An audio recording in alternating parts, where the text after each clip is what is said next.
Tomaremos el capítulo 9, primera carta a los Corintios.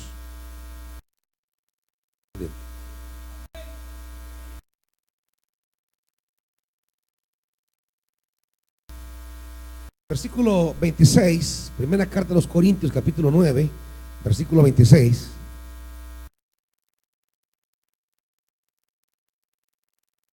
Dice el apóstol Pablo: así que yo no corro como quien no tiene meta, no lucho como quien da golpes al aire, más bien golpeo mi cuerpo y lo domino, no sea que después de haber predicado a otros, yo mismo quede descalificado. Padre, queremos tomar esta escritura en la que se nos plantea la preocupación profunda del apóstol Pablo de dominar su caminar y su vida, no sea que al final del camino quedemos descalificados.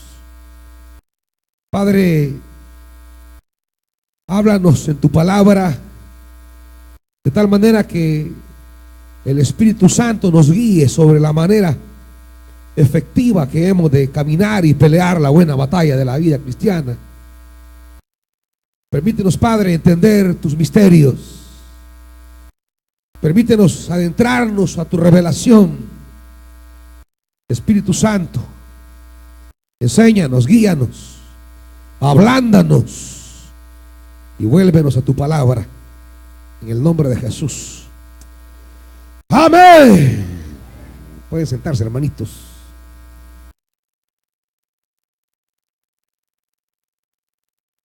Hay una preocupación que este día la palabra de Dios está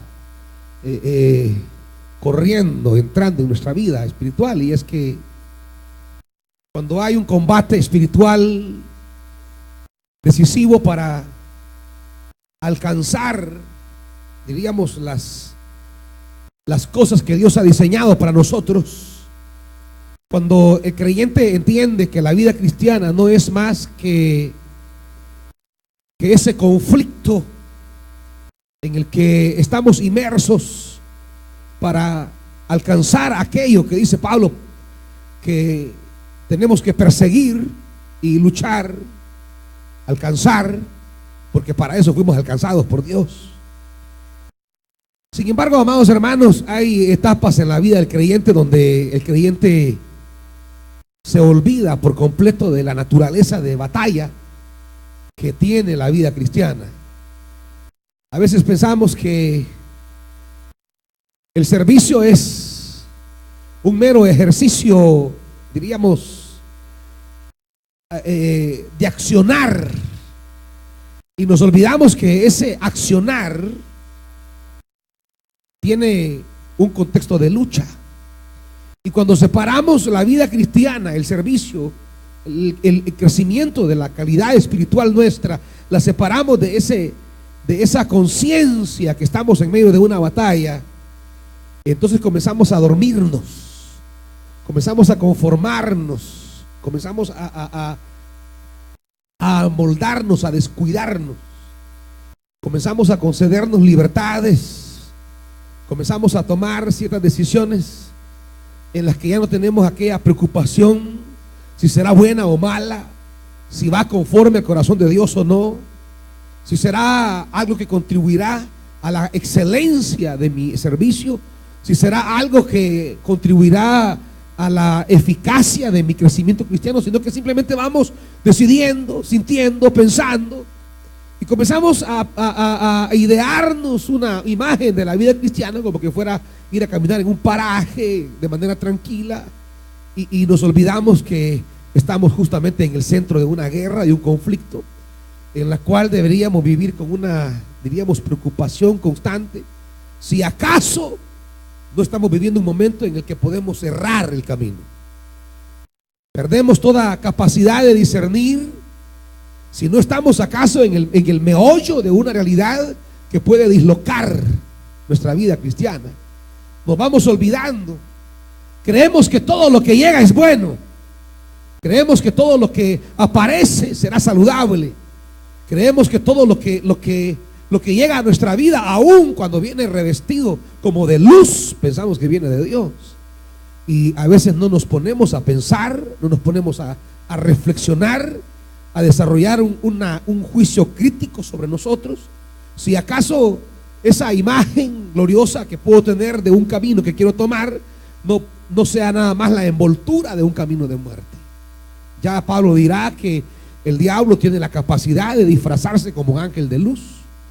Como siempre se dice, no esté pensando usted, amado hermano, que el diablo va a venir con cachos, con una gran cola roja. No crea que va a venir con un gran sartén. No. Si el diablo se nos viniera a presentar de esa manera, creo que todos estaríamos claros que no es el camino que vamos a tomar. Si el diablo se nos presentara en esa figura de dragón, como que es un carbón encendido y los ojos rojos y los cachotes asustándonos y la cola moviéndose, yo creo que estaríamos todos claros que es el mero diablo y ni nos acercaríamos. El problema es que el enemigo no se nos va a presentar de esa manera. El problema es que no se nos llegan de este modo los modos en que el diablo quiere apartarnos del Señor. El asunto es que no viene de esta manera revestida, la forma de cómo Él quiere llevarnos a ser clausurados en nuestra vida espiritual. El problema es que Él nos viene como al principio del Edén y vio Eva que aquello era bueno para la vista y era delicioso para comer. Se nos presenta en ese ropaje agradable y vio que era, dice, agradable. Las cosas que nos propone el enemigo para que echemos a perder el propósito de nuestro llamamiento, siempre, ¿qué bien? Siempre viene en una presentación agradable. ¿Me está oyendo, hermano? Usted dice, no esté creyendo usted que el enemigo le va a presentar algo de forma amarga. Es que usted comienza a agarrar y bebe algo amargo, lo deja rápido. De que fuéramos cabezones. Pero si viene en algo tan suavecito y dulce, sabor a chocolate, yo quiero más. Justamente de formas y maneras agradables es que el enemigo siempre se nos va a presentar. Y a veces como lo miramos bonito, agradable, accesible, decimos, son condiciones que Dios me ha puesto para que sea para que yo pueda tener esto o para que yo pueda hacer esto. Es decir, las condiciones en las que el enemigo se nos va a presentar serán tan placenteras, tan amenas, tan llamativas, tan atractivas, que incluso podemos llegar a interpretar que sea de Dios. Incluso podemos llegar a pensar que algo tan bueno solo puede venir de Dios, que algo tan fabuloso solo puede venir de Dios. Sin embargo, amados hermanos, cuando Dios mandó a Moisés delante del faraón que convirtiera su vara en serpiente, los sabios, los magos del faraón hicieron exactamente lo mismo. Es decir, el diablo es un excelente replicador, clonador. El diablo es un excelente falsificador. ¿Y cómo le llaman a esos que solo copian y pegan? ¿Cómo le llaman? ¿De qué los acusan? De plagiador. El diablo es un excelente plagiador. El diablo usa a veces los modos divinos de obrar para obrar entre nosotros, pero lleva intenciones dañinas. El diablo plagia, amados hermanos. El diablo es un plagiador. Por eso dice la Biblia, el diablo viene para mentir. Es el padre de toda mentira. Y justamente en esa mentira que nos presenta como una verdad, ahí viene envuelta, amados hermanos, nuestra destrucción muchas veces. En esa que tienen apariencia de piedad, dice la Biblia, que tienen esa capacidad de fingir. Amigos, novias, novios, relaciones, proyectos, negocios. Ahí donde el diablo se presenta y se aparece con un ropaje agradable. El apóstol Pablo está consciente de las cosas que pueden echar a perder la carrera cristiana. Él viene diciendo del versículo 24, dice: ¿no saben que en una carrera todos los corredores compiten, pero solo uno obtiene el premio? Todos los deportistas se entrenan con mucha disciplina. Oiga esto. Todos los deportistas se entrenan con mucha disciplina, algo que no nos gusta a nosotros. Y ellos lo hacen para obtener un premio que se echa a perder. Nosotros, en cambio, por uno que dura para siempre. Es decir, la vida cristiana es la carrera que nos impulsa a alcanzar el premio de Dios que dura para siempre. Hay una bendición divina que nos ha sido puesta delante de nosotros y que tenemos que correr hacia allí, aspirar hacia allí, empujar nuestra vida cristiana. La vida cristiana no va a la deriva, va hacia un destino que Dios ha fijado.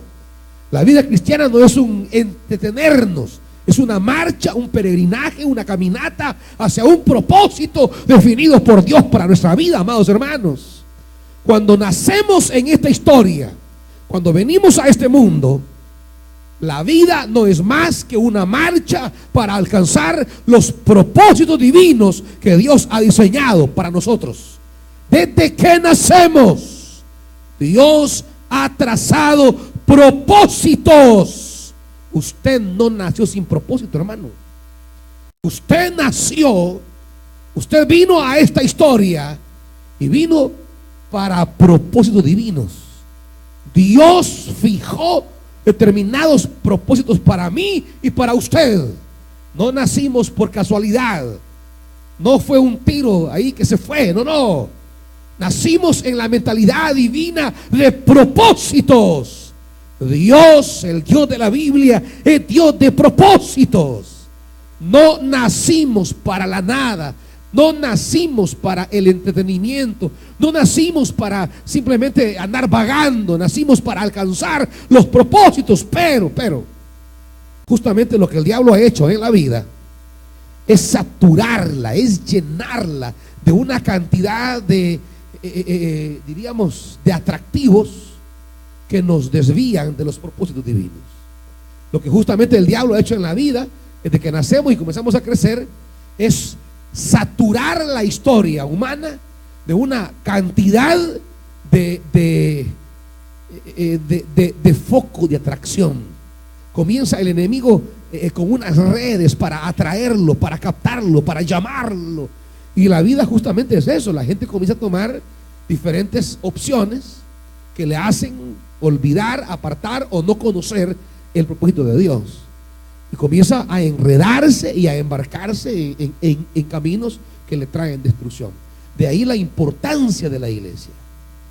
La iglesia es la llamada por Dios para mostrarle a los hombres los propósitos divinos para sus vidas.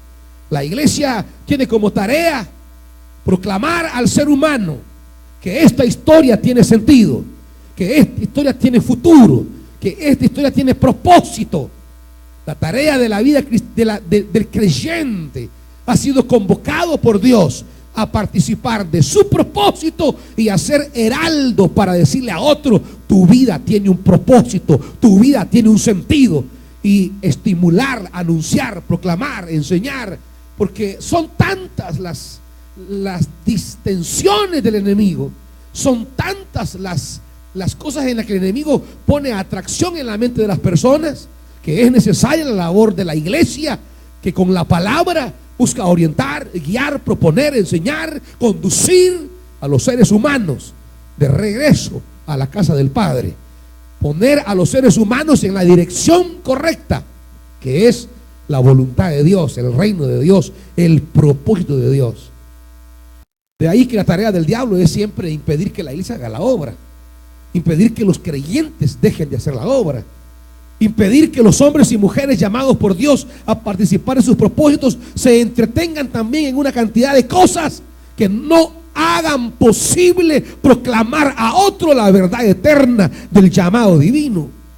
Por eso el apóstol Pablo está diciendo aquí: nosotros hemos sido llamados por Dios para alcanzar un premio que dura para siempre. Ahora, la tarea de proclamar el llamado de Dios a otro, ¿qué debe provocar en mi vida?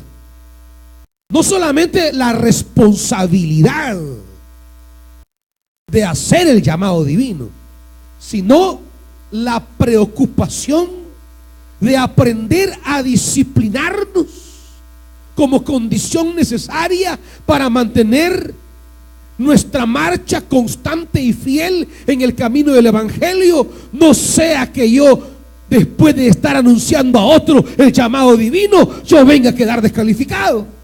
Esa es la preocupación de Pablo. Digamos que en el capítulo 9 son dos preocupaciones bien fuertes que Pablo tiene: anunciar el evangelio, que es lo que él dice en el capítulo 9.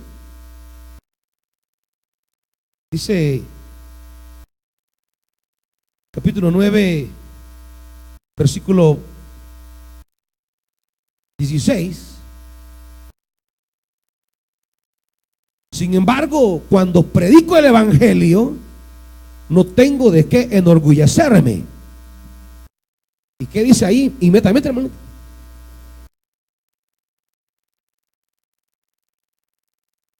Ajá, ya que estoy bajo la obligación de hacerlo. ¿Y qué? ¡Ay! ¿De quién? No deberíamos de la par suya. No, ¡ay de mí! Nos recuerda las lamentaciones de los profetas en los libros proféticos. ¡Ay de la ciudad! ¡Ay de este! ¡Ay de aquel! Es decir, el ay es un recurso de la literatura profética para invocar el pesar que vendrá a nuestra vida por incumplir nuestra tarea. Cuando Pablo dice ¡ay de mí!, es la frase o la partícula que emplea de los profetas, que recoge de los profetas, donde los profetas anuncian el dolor de la ciudad que abandona a Dios, del pueblo que deja a Dios, del juicio de Dios. Cuando él dice ¡ay de mí!, está hablando de la sentencia divina que caerá sobre él a causa de su negligencia de no anunciar el evangelio de Jesucristo. Es para la iglesia. Si usted es iglesia, si usted es creyente de Dios en verdad, si es discípulo de Cristo, si es un seguidor de Jesús, la primera tarea fundamental que tenemos en la vida es predicar el evangelio. Es la enorme responsabilidad, es el sentido de misión que tenemos. Somos llamados a participar de la gloria del evangelio y somos llamados a hacer participar a otros de esa gloria del evangelio. Somos llamados nosotros a vivir los beneficios gloriosos que trae el evangelio a nuestra vida, porque el evangelio es potencia de Dios para salvación, y somos llamados a disfrutar esa potencia divina que nos viene en el evangelio. Por eso habla Jesús de disfrutar la vida y la vida en abundancia. Por eso habla Jesús de accesar a los misterios divinos, a las gracias divinas, a los favores divinos en el evangelio. Por eso dirá Jesús que somos coherederos de él, somos coherederos de Cristo, somos herederos de Dios. En el evangelio hemos llegado a ser partícipes de la riqueza divina. ¿Me están oyendo, hermanos? Es en el evangelio donde tenemos el enganche, el amarre, la unión irrompible con las riquezas divinas. Por eso dice el apóstol Pablo en Romanos capítulo 8, porque aquel que no nos negó ni a su propio Hijo, ¿cómo no nos dará con él todas las cosas? ¿Están oyendo, hermanitos? Es más, léanlo y subrayenlo y tómenlo, porque esa es la esencia del evangelio. Dice Romanos capítulo 8,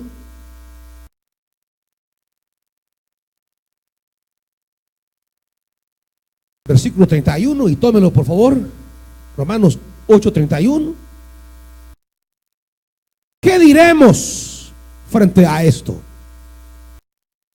Si Dios está de nuestra parte, ¿quién puede estar en contra nuestra? Esa es la bendición del Evangelio. El Evangelio es reconciliación con Dios. Usted está con Dios, Dios está con usted. Y si Dios está con usted, amado hermano, ¿quién contra usted? En el Evangelio somos reconciliados con Dios. En el Evangelio somos armonizados con Dios. En el Evangelio disfrutamos de una paternidad. ¿Sabe qué es una paternidad? Un sentido de pertenencia, un sentido de protección, un sentido de compañía que tenemos. Ese sentido de paternidad que tiene el hijo, que sabe que está a la par de su papá, nada le va a pasar, que sabe que tiene un papá que le provee lo que necesita. Ese sentido de seguridad que tiene el hijo, ese sentido de protección, ese sentido que sabe que tiene alguien que le ha de proveer. El Evangelio nos pone en una relación de paternidad con Dios. Dios ya no es el extraño, ya no es el lejano, ya no es el distante de nosotros. Dios es nuestro Padre y su mano está abierta por nosotros. Esa es la bendición que tenemos en el Evangelio. Por eso debemos de entrar cada vez más en el Evangelio en lugar de salir. Por eso debemos caminar más hacia adentro del Evangelio en lugar de abandonar el Evangelio. Y por eso sigue diciendo el versículo 32: el que no escatimó, oiga esto, el que no escatimó ni a su propio hijo, sino que lo entregó por todos nosotros. ¿Cuál es la pregunta que viene? Y vea la pregunta, por favor. ¿Cómo no habrá de darnos generosamente junto con él? ¿Qué? La Reina Valera dice: ¿cómo no nos dará también con él todas las cosas? Ese es el Evangelio. El Evangelio es la entrega del Padre de su Hijo.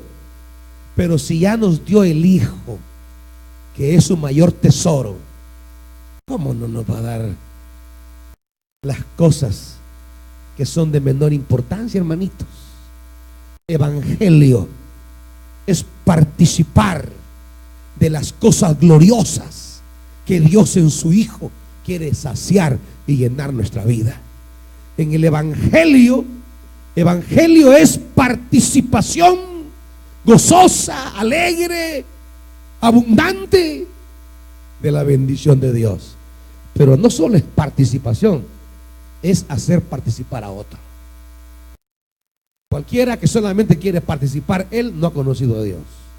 Inmediatamente que ha participado de la gloria, la riqueza, las bendiciones de Dios, él corre a enseñarle a otro que ha encontrado algo maravilloso en su vida.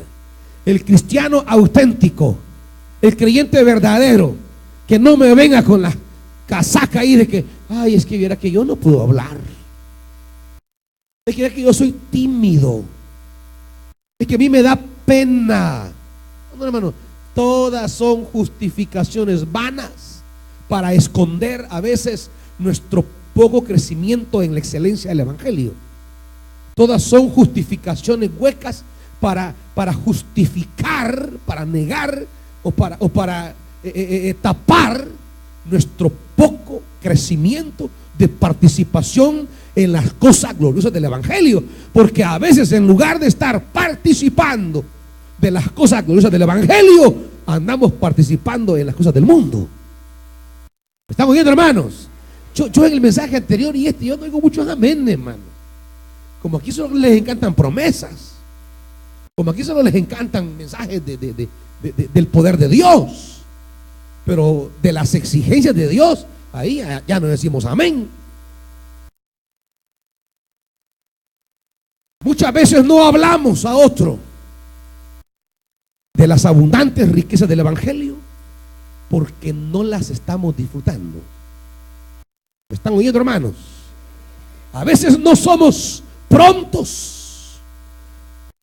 para correr e insistir a otros que entren al camino de Dios, que disfruten la gloria del evangelio, que el Dios que nos entregó a su Hijo nos puede entregar también todas las cosas. Y caemos en ese acomodamiento. ¿Saben por qué? Porque hemos puesto una pausa en adentrarnos a la riqueza del evangelio, porque nos hemos entretenido en un montón de cosas que nos están robando el tiempo, la atención, la dedicación, la alegría, la paz, el gozo, porque nos hemos metido a ocuparnos de cosas que a veces son sin sentido. En el momento aparentemente son la gran cosa, pero después no son nada. En el momento tienen apariencia de ser todo, pero no son nada. Solo hay una cosa que puede ser todo, hermanos, y es Dios y su palabra. Es lo único que puede ser todo. Mire, eso que le dicen a la novia: ay, mi amor, sos todo para mí. Idólatra. Es idólatra. Ay, mi bebé, eres todo para mí. O es idólatra o es pajero. Una de dos. Y con las dos está mal usted. No digo con las dos novias que tiene, no, con las dos mentiras que da. O es idólatra o es pajero. Yo no le puedo decir a una persona: sos todo para mí. ¿Cómo va a ser todo para mí? La única persona que puede ser todo para nosotros, porque representa la fuente interminable de bendición, de crecimiento, de maravilla de Dios, es el Señor, hermano, nada más. Solo el Señor. La otra puede ser una parte. Usted puede decirle a alguien: sos alguien importante, sos algo significativo, pero no sos todo. Todo para mí es el Señor. Él es todo, dice Pablo, en todos, por todos y para todos. Y al final la esencia del evangelio, dice Pablo en Corintios, es conducir la historia hasta que Dios sea todo en todos. Ese es el evangelio. Que Dios sea todo en todos. Pero siempre el diablo nos anda jalando la mente hacia pedazos que nos vende como todo. Es decir, la estrategia del diablo es jalar nuestra atención, nuestra búsqueda del todo, porque es una búsqueda natural que tenemos como seres humanos de encontrar algo que sea significativo para nosotros. Hay una búsqueda humana natural de querer hallar algo que signifique la plenitud de nuestra vida. Y el problema es que el enemigo se ha encargado de esa búsqueda atraerla hacia muchas cosas que no tienen mayor trascendencia ni significado. Y hay quienes: ay, para mí, Alianza, eres todo. Faz, eres todo. ¿Y todo qué, hermanitos? Mire, ahí salen dándose riata en el estadio. Perdió mi equipo, siento que me voy a morir. Mire cómo el enemigo ha llenado esa ansiedad de plenitud, la ha llenado con aspiraciones basura, con aspiraciones que no tienen ningún sentido. La gente hace de realidades humanas realidades absolutas. El engaño es convertir algo que no tiene mayor sentido, convertirlo como que fuera el todo. Y de repente el tiempo pasa y nos damos cuenta que eso que era todo no era nada más que un pedazo. Y ahí vienen las frustraciones, y ahí viene que la gente: maldita vida. Todas las tonteras que la gente escribe en el Facebook. ¡Qué vida más cochina! ¡Qué vida más desgraciada! ¡Qué vida más acabada! No, hermano, la vida no. Usted es el inútil. Usted es el cochino. Usted es el acabado. Usted es el desgraciado, porque puso su corazón sobre pedazos y ese pedazo lo hizo el todo. Y cuando ese todo llenó toda su vida y luego lo perdió, se quedó todo en el aire. Más cuando hay cosas que sean importantes en nuestra vida, pero el todo es el Señor. Un día podemos perder una parte, pero nos queda el todo. Podemos perder un pedazo, pero nos queda el todo. Amados hermanos, la esencia del cristiano es el compromiso de anunciar a otros la gloria de participar en el Evangelio, la gloria de cómo el Evangelio va cada vez más llenándonos de los propósitos divinos, de las intenciones divinas y de las bendiciones divinas. Pero Pablo tiene una segunda preocupación, y es la que refleja en los versículos que hemos leído. Para Pablo, predicar el Evangelio no es excusa para descuidarse. Pablo no está predicando el Evangelio para descuidarse en su vida cristiana. Y este es el más grande error que siempre he dicho los servidores. Somos los primeros en caer en este grave error. Andamos tan para allá, pum, pum, pum, pum, pum, pum, pum, ocupados. Ay, que viene que voy para allá, esta reunión. Ay, que voy para la otra. Y que viene que voy para allá. Y allá andan así, miren, como que son varas de cohetes de un lado para otro, como que son aquellas cosas que me van. Las de Navidad, ¿cómo se llaman? Los silbadores. ¿Cómo se llaman? Los buscaniguas. ¿Verdad que andan? Y pensamos que esa fase ocupacional es sinónimo de que estoy ya hecho. Estoy tan metido en la obra de Dios que ya estoy completo. A veces nos equivocamos y nos olvidamos que nuestro servicio en la obra de Dios exige y debe ir a la par una cercanía de Jesucristo. Servir a Cristo y seguir a Cristo son dos cosas vitales. Pero hay quienes sirven a Cristo, pero ya no siguen a Cristo. Están sirviendo, pero siguen un marido. Están sirviendo a Cristo, pero siguen a una mujer. Están sirviendo a Cristo, pero siguen a un partido político. Están sirviendo aquí a Cristo, pero siguen a un partido, a un equipo de fútbol.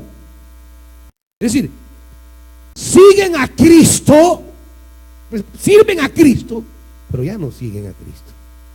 Y ahí es el gran engaño que tenemos. Y los que estamos en las iglesias y sirviendo en las iglesias somos los primeros propensos a perder la unión indisoluble de que debería ser entre servir y seguir a Cristo. Dirige la reunión, viene a dirigir la reunión, es decir, viene a servir, pero no ha orado en su casa 3 días. No ha leído la palabra en una semana. No ha buscado el rostro de Dios en 2 meses. Pero viene a dirigir la reunión. Pasa más endiablado en el chat. Hermanos, hay gente, y miren lo bien que a la par suya puede estar. Hermanos, no se bajan la caja del diablo en la mano. No se la bajan. Miren, ya el teclado ya ni tiene letras ni números. Ya lo borraron. Pero usted los mira, ya saben dónde está cada consonante, dónde está cada número. Pregúntele por un libro de la Biblia y no sabe. Pregúntele por una palabra de Dios que ha recibido, no tiene.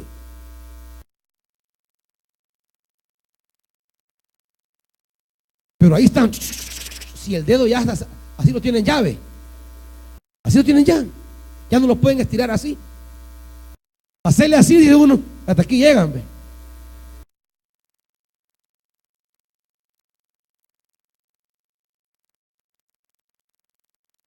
Están sirviendo, pero ya no siguen a Jesucristo.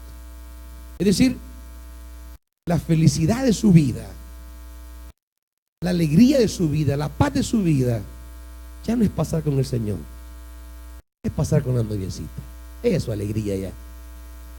Es su devocional.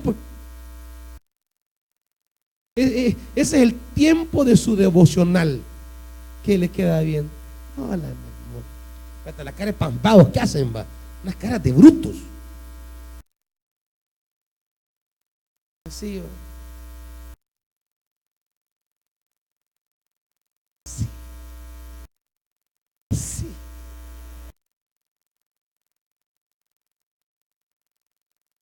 sea, pierden toda cordura, noción de la realidad, se abstraen del mundo, se encajonan en eso, viven para eso. Y están sirviendo. No, una cosa es que tengan una ocupación eclesial, pero a saber si está sirviendo de verdad al Señor. Pablo tiene esta preocupación. Pablo tiene miedo que el ejercicio de predicar la palabra le reste tiempo de disciplina espiritual. Pablo dice: yo a la par que predico la palabra, a la par que anuncio el mensaje, también tengo una preocupación por mi disciplina espiritual, una preocupación por su crecimiento. Y por eso dice: así que yo no corro como quien no tiene meta, no lucho como quien da golpes al aire, más bien golpeo mi cuerpo y lo domino. Es decir, está golpeando su cuerpo. Ahora, ¿a quién le gusta golpearse? ¿A quién le gusta disciplinarse? ¿Quién después de darse cuenta que hizo algo equivocado, agarra un garrote y se pega en la cabeza? Tres. Nadie.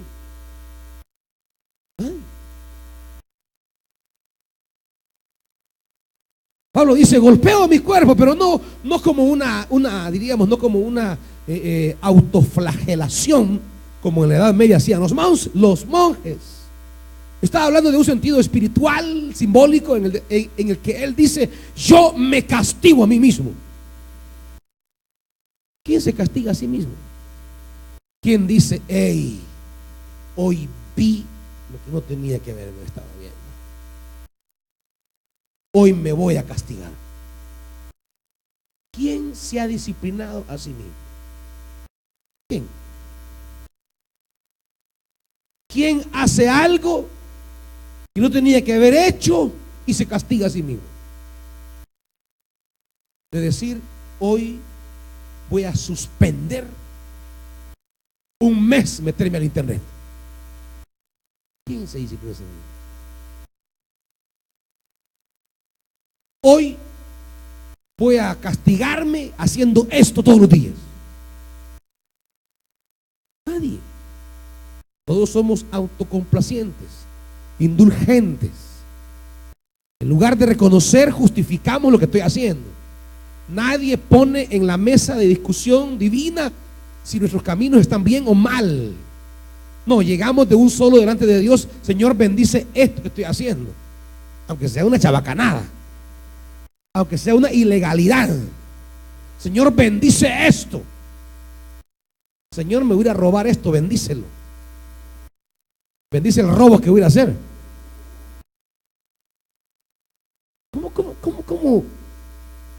¿Cómo llegamos delante de Dios a pedirle que bendiga lo que somos? Más bien, Señor, aquí venimos para evaluarnos. Mire, esto es un proceso. En esta perspectiva de la disciplina, quiero que vea conmigo Mateo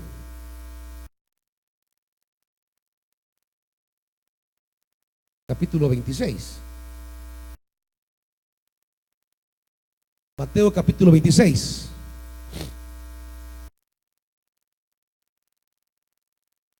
Mateo 26.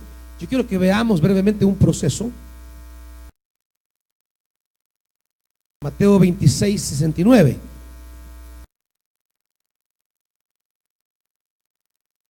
Mateo 26, 69. ¿Está ahí, hermanito? No tiene hambre, ¿verdad? Solo de la palabra, ¿verdad? Va, sigamos hasta las 5 de la tarde entonces. Mateo 26, 69. ¿Está ahí? Mientras tanto, Pedro estaba sentado afuera en el patio y una criada se le acercó, que le dijo: tú también estabas con Jesús de Galilea. ¿Y qué hizo Pedro? Pedro lo negó delante de todos. O sea, se paró y dijo: señores, que quede claro, delante de todos ustedes. Así como que no, aquí delante de ustedes digo, yo no lo hice, trampajero. Yo no lo tomé. Delante de todos, yo no lo robé. No, yo no lo conozco. No sé de qué estás hablando. Luego salió a la puerta donde otra criada lo vio y dijo a los que estaban allí, este estaba con Jesús de Nazaret. ¿Ya se habló de Jesús de Galilea? No. Ahora Jesús de Nazaret, él se volvió a negar jurándoles, a ese hombre ni lo conozco. Poco después se acercaron a Pedro los que estaban ahí y le dijeron, seguro que eres uno de ellos, se te nota por tu forma de hablar, por tu acento se te nota. Y él comenzó a echarse maldiciones y les dijo, a ese hombre ni lo conozco. Como alguien que en el Evangelio de Mateo tiene un papel bien significativo, como alguien que en la lista de los apóstoles, en el capítulo 10, él aparece como el primero. Cuando se da la lista de los convocados por Jesús para ser apóstoles, se dice primero a Simón llamado Pedro. Como alguien que nada menos en el versículo 31, siempre del capítulo 26, el mismo capítulo, pero el versículo 31, esa misma noche Jesús les dijo, ¿qué les dijo Jesús? 31. Todos ustedes me abandonarán. 33. ¿Qué dijo Pedrito? Aunque todos te abandonen, yo jamás te abandonaré. Jamás lo haré. 35. Aunque tenga que morir contigo. Es que esta era Bocomba. Aunque tenga que morir contigo, insistió Pedro, jamás te negaré. Otra vez. Y todos los demás igual va. Todos decían, no, yo tampoco. No, yo menos. Yo jamás. Yo nunca. O sea, todos eran fieles ahí. Pero, ¿cómo alguien puede llegar después que Jesús le ha dicho, yo te digo que tú eres Pedro y a ti te daré las llaves del reino? ¿Cómo alguien después de decirle al Señor esto puede terminar negándolo de una manera descarada? Es decir, ¿cómo puede un líder, cómo puede un pastor, cómo puede un coordinador de un ministerio, cómo puede usted que ha estado trabajando en la obra del Señor terminar en la calle haciendo barbaridades, hermanito? Quiero decirle que eso no es de un día para otro. Le voy a explicar el proceso. Vea el proceso. Pedro va a pasar por lo menos 5 pasos para llegar a este descuido espiritual que lo hundió. Y veámoslo rapidito. Primer problema, versículo 40, siempre en Mateo 26. Primer problema de Pedro, ¿cuál fue? ¿Qué decís, Luis? Durmiendo. Versículo 40. Primer problema, Jesús se acerca y le dice directamente a Pedro, no pudieron mantenerse despiertos conmigo ni una hora. Le dijo a Pedro, primer problema, estén alerta y oren para que no caigan en tentación. El espíritu está dispuesto, pero la carne, el cuerpo es. Y si la carne es débil, ¿por qué dejamos de orar, hermanitos? Primer problema para llegar a ese descalabro de Pedro. No crea que llegó así como de repente. No. Todo es un proceso. El descalabro de alguien comienza cuando el Señor lo convida a orar y él prefiere dormir. Si su vida, si el momento espiritual que está viviendo, oiga esto que le voy a decir, hermanito, si el momento que está viviendo usted está carente de oración, no confíe en las decisiones que está tomando. ¿Está oyendo? Si estas semanas atrás usted no ha estado delante del Padre, no ha estado clamando, no ha estado buscando, no ha estado cerca buscando el rostro de Dios, no se me enloquezca. Haga una pausa y póngale un signo de interrogación grande a lo que está pensando, a lo que está sintiendo y a lo que está decidiendo.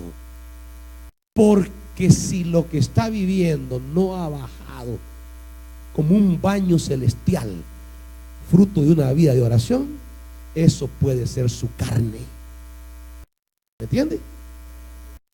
Y cuando hablamos de carne, estamos hablando de su manera de pensar, su manera de sentir, su manera particular de querer hacer las cosas, su manera de vivir sensaciones.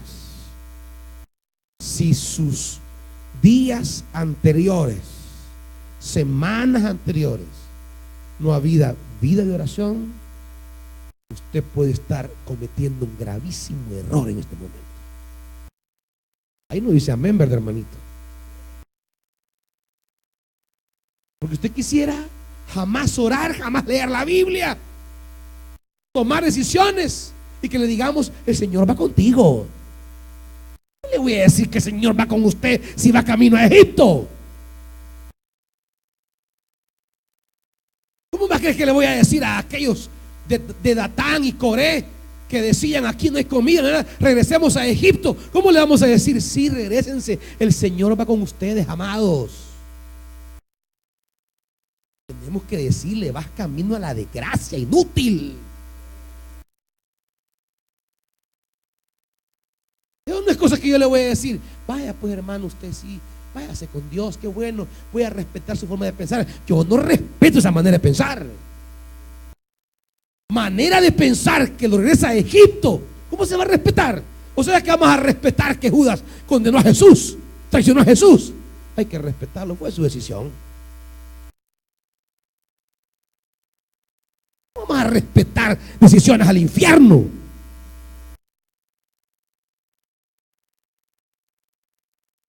No oran, han descuidado la oración. Duden lo que están haciendo. Pueda que no sea el espíritu sino la carne. Es lo que Pablo dice. 2.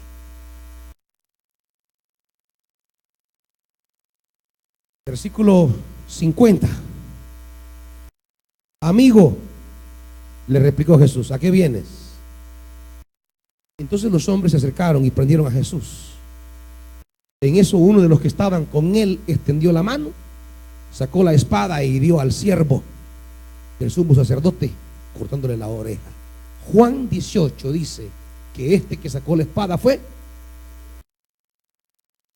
Pedro. Sacó la espada. Ante la incapacidad de responder conforme al corazón de Dios, porque hemos descuidado la oración, viene el segundo problema nuestro que nos lleva al descalabro, y es: comienzo a querer resolver las cosas a mi manera. Saco el machete y comienzo a repartir. ¿Qué le dice Jesús? Guarda tu espada, le dijo Jesús, porque los que a hierro matan, a hierro mueren. ¿Crees que no puedo acudir a quién? A mi Padre, y al instante pondría a mi disposición más de 12 batallones de ángeles. Deja de locuras, Pedro. Guarda el machete, guarda la cuma. Si yo quisiera resolver esto, yo tengo mi Padre cómo resolverlo, pero no lo hago porque estoy cumpliendo el propósito de mi Padre. ¿Cuántas veces comenzamos a responder humanamente a las adversidades que vienen a nuestra vida? Andamos buscando nuestras propias salidas. No vamos donde el Padre a preguntarle qué hará en este momento que estoy atravesando, sino que bueno, ya voy a ver qué hago, voy a ver si voy a irme a meter allá con un prestamista del mercado central a terminar peor. Bueno, ya tengo un hombre, a ver si me consigo otro hombre, tal vez me da billete.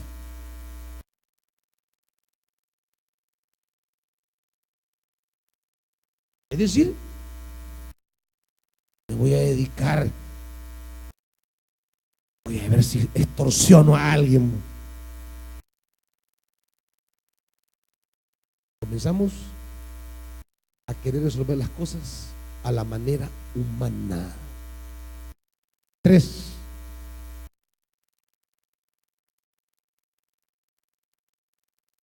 Versículo 56 al final. ¿Qué dice? ¿Y quién iba ahí? Pedro. La negación pública solo fue la expresión externa de algo que ya había ocurrido adentro. Ya había dejado de seguir a Jesús. Lo que pasa es que nadie miraba. Así que están sentaditos. Y de repente, ¿y qué le pasó a la hermana? Si el domingo estaba sirviendo en ministración, y dicen que el lunes la han visto mover el cumbo allá en mover todo el cuchumbo. ¿Y qué le pasó a la hermana? ¿Y qué le pasó el domingo en la tarde? Pues no sé, que no fue el domingo en la tarde. ¿Y qué le pasó a ese hermanito? Si ahí estaba con corbata y su saquito bien guapo,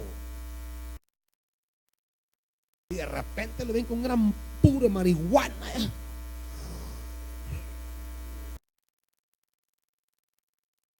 Pero si el domingo estaba en la iglesia, ¿y qué le pasó en la semana? No, hermanito, es que no es lo que le pasó en la semana.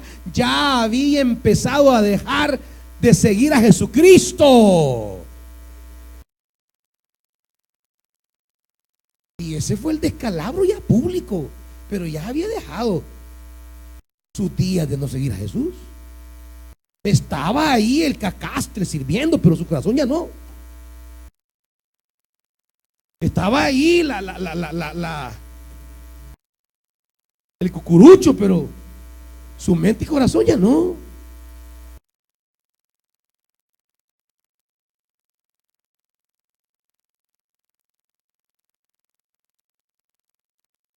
Ya lo había dejado.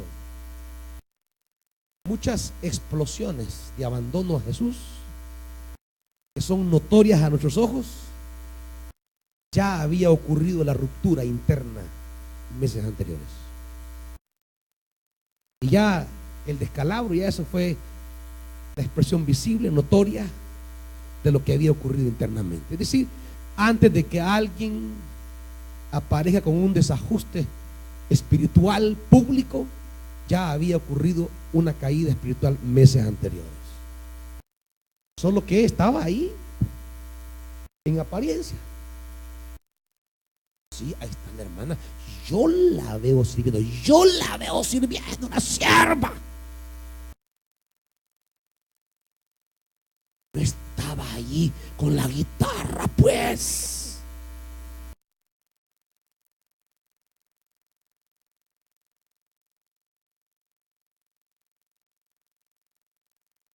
Sí, estaba con la guitarra, pero ya no estaba con Cristo. Es el problema. 4, vamos rapidito. 58.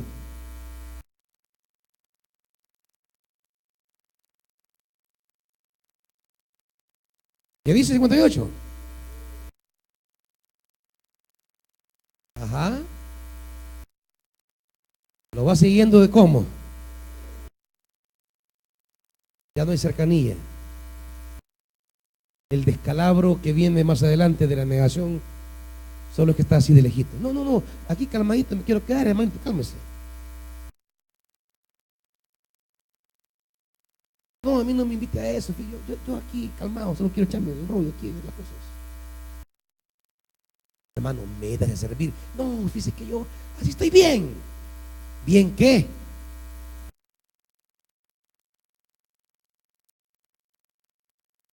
Si seguir y servir a Jesús es el único estado bien, de verdad.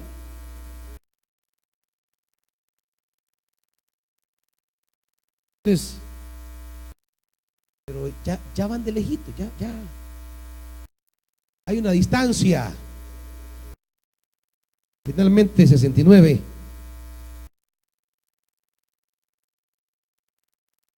Ya aquí ni lo seguía. ¿Cómo estaba, hermanito?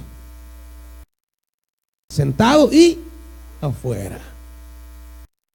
Esos que andan afuera y nunca vienen a oír palabras, tengan cuidadito. Esos que solo andan por ahí dando vueltas y nunca se sientan a oír palabras, tengan cuidado. Esos que solo pasan allá en las clases y nunca vienen a oír palabra adentro, tengan cuidado. No, es que yo estoy bien ocupado con los niños. No, es que yo estoy en seguridad. No, es que yo estoy allá ¿cómo se llama? Allá en el portón. Cortesía. No me queda tiempo de sentarme a oír la palabra.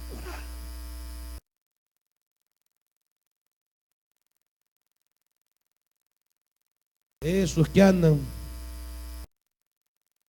y nunca oyen palabra. Nunca se meten con Dios. Se descuidan por completo. Y cuando les preguntan, ¿y usted es evangélico? Yo, no, yo soy agnóstico. Ah, de verdad. ¿Y usted es evangélico? No, yo no me meto con esos. Y llega la compañerita en la universidad. Hola, ¿qué tal? ¿Y vos no vas a la disco? Te invito.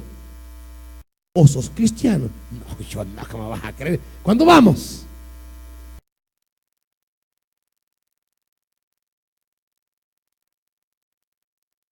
No querés un jaloncito, está bueno. Para despejar la mente y estudiar y sacar 10 en el parcial. Un jalón de marihuana, ¿no? O sus hermanos. Hermano, pero de mi hermana. Y es servidor. Pero como ya anda afuera, va. Pum, pum, pum, pum, pum, pum, pum, pum, pum. Se descuidan. Dejan de disciplinarse. Y habiendo sido heraldo para otros, vienen a quedar eliminados. Este es un peligro para todos, hermanitos. Todos los que estamos aquí. Si no aprendemos a servir y a seguir a Cristo, a servir y a disciplinarnos espiritualmente,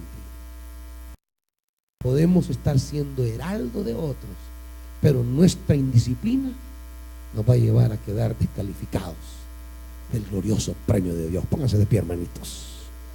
No se vaya de este lugar sin decirle al Santo Espíritu: yo no quiero descuidarme, yo no quiero echar a perder el premio, yo no quiero perder los propósitos divinos que tienes para mi vida, yo no quiero echar a perder, Dios, tus propósitos, todas esas cosas que en Cristo tú ya me diste. Yo no las quiero perder.